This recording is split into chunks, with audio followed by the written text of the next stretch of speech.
Assalamualaikum warahmatullahi wabarakatuh.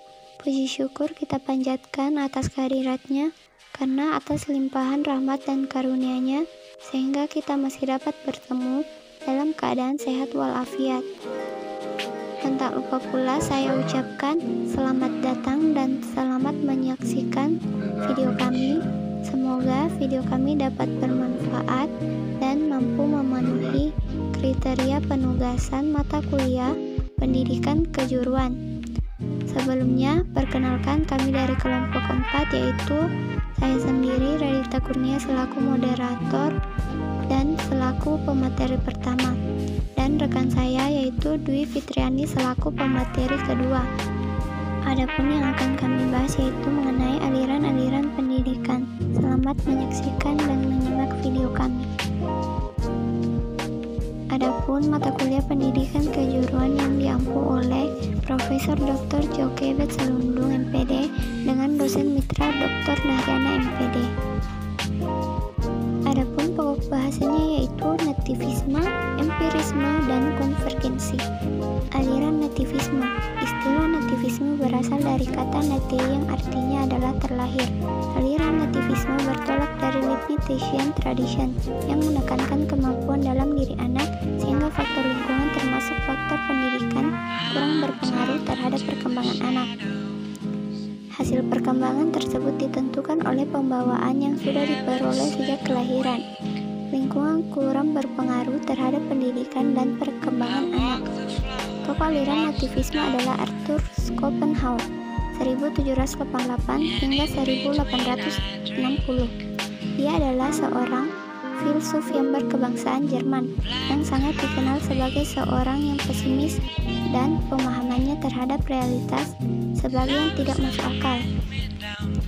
Dia berpendapat bahwa faktor pembawaan yang bersifat kodrat dari kelahiran yang tidak dapat diubah oleh alam sekitar atau pendidikan itulah pribadi seseorang, bukan hasil pendidikan. Contoh dari pandangan ini, misalnya seorang anak dari seorang ahli musik, maka ia akan berkembang menjadi ahli musik yang melebihi kemampuan orang tuanya atau mungkin hanya setengah dari kemampuan orang tuanya. Untuk materi selanjutnya saya serahkan kepada rekan saya. Baik, saya akan melanjutkan pada pembahasan kedua yaitu empirisme. Aliran empirisme atau aliran yang berdasarkan pada pengalaman bertolak dari Lockean tradition yang mementingkan stimulasi eksternal dalam perkembangan manusia dan menyatakan bahwa perkembangan anak tergantung kepada lingkungan, sedangkan pembawaan tidak dipentingkan.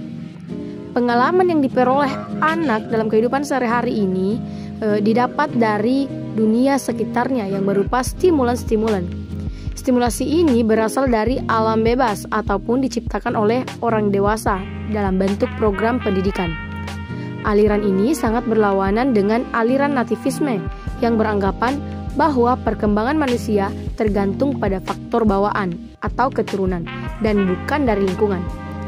Seorang filsuf Inggris bernama John Locke tahun 1632 sampai 1704 mengembangkan sebuah teori yang disebut dengan teori tabula rasa yang menyebutkan bahwa anak yang lahir ke dunia seperti kertas kosong putih atau meja berlapis lilin yang belum ada tulisan di atasnya.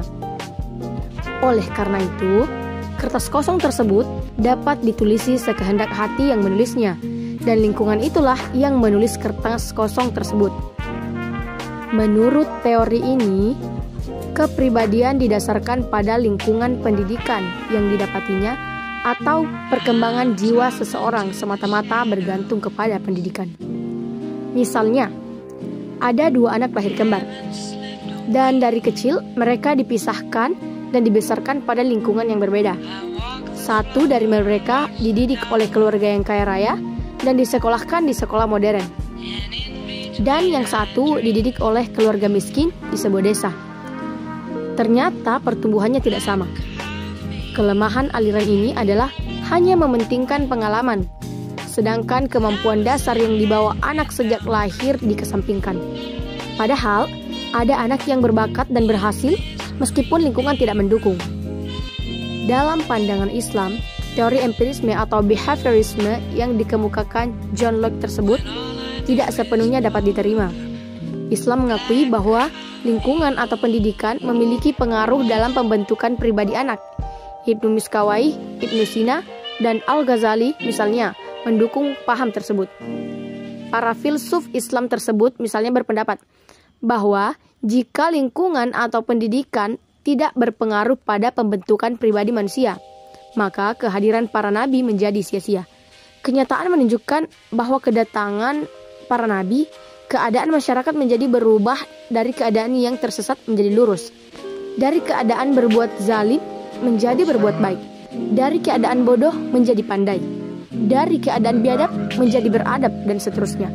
Nabi Muhammad SAW misalnya mengatakan bahwa ia diutus ke muka bumi ini adalah untuk menyempurnakan akhlak yang mulia. Namun demikian, Islam tidak memutlakkan peran lingkungan atau pendidikan dan menghilangkan peran hidayah Allah Subhanahu wa taala. Islam memandang bahwa lingkungan tidak sepenuhnya dapat membentuk orang menjadi baik. Buktinya, ada anak seorang nabi yang tidak menjadi orang yang beriman. Di dalam Al-Quran, Allah Subhanahu wa taala menyatakan, sesungguhnya kamu tidak akan dapat memberi petunjuk kepada orang yang kamu kasihi, tetapi Allah memberi petunjuk kepada orang yang dikehendakinya, dan Allah lebih mengetahui orang-orang yang mau menerima petunjuk. Quran Surah Al-Qasas. Dengan demikian, terlihat dengan jelas bahwa pemikiran pendidikan empirisme atau behaviorisme tidak sepenuhnya dapat diterima dalam ajaran Islam. Selanjutnya, yang ketiga, konvergensi. Aliran konvergensi pada umumnya diterima secara luas sebagai pandangan yang tepat dalam memahami tumbuh kembang manusia, karena aliran ini merupakan perpaduan dari aliran sebelumnya, yaitu nativisme dan empirisme. Seorang tokoh pendidikan Jerman bernama William Stern tahun 1871 sampai 1939 berpendapat bahwa seorang anak dilahirkan di dunia sudah disertai pembawaan baik maupun pembawaan buruk. Sedangkan perkembangan anak selanjutnya akan dipengaruhi oleh lingkungan. Jadi, faktor pembawaan dan lingkungan sama-sama berperan penting. Bakat yang dibawa anak pada waktu lahir tidak akan berkembang dengan baik tanpa adanya dukungan lingkungan yang sesuai untuk perkembangan bakat itu. Sebaliknya, lingkungan yang baik tidak dapat menghasilkan perkembangan anak yang optimal kalau memang pada diri anak tidak terdapat bakat yang diperlukan untuk mengembangkan itu. Sebagai contoh, hakikat kemampuan anak manusia berbahasa dengan kata-kata. Pada anak manusia, ada pembawaan untuk berbicara melalui situasi lingkungannya. Anak berbicara dalam bahasa tertentu. Lingkungan pun mempengaruhi anak didik dalam mengembangkan pembawaan bahasanya. Karena itu, tiap anak manusia mula-mula menggunakan bahasa lingkungannya. Misalnya, bahasa Jawa, bahasa Sunda, bahasa Indonesia, dan sebagainya. Kemampuan satu anak dengan anak yang lain atau yang tinggal dalam lingkungan yang sama untuk mempelajari bahasa mungkin tidak sama.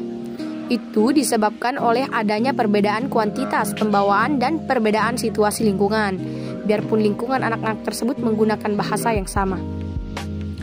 Di kalangan sebagian pemikir Islam, ada yang berpendapat bahwa ajaran Islam yang dibawa oleh Nabi Muhammad SAW adalah ajaran yang mendukung teori konvergensi.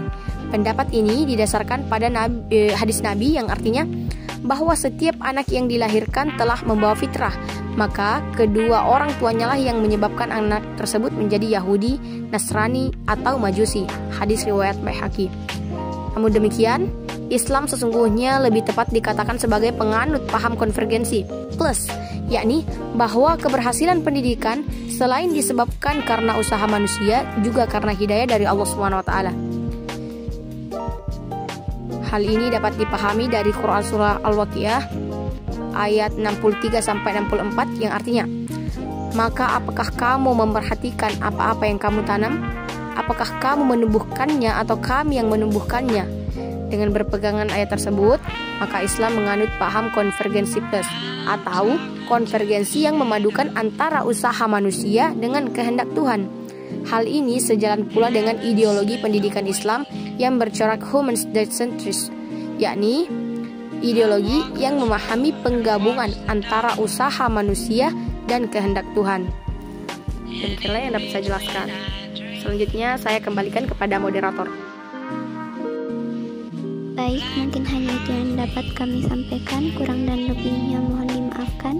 Assalamualaikum warahmatullahi wabarakatuh dan terima kasih.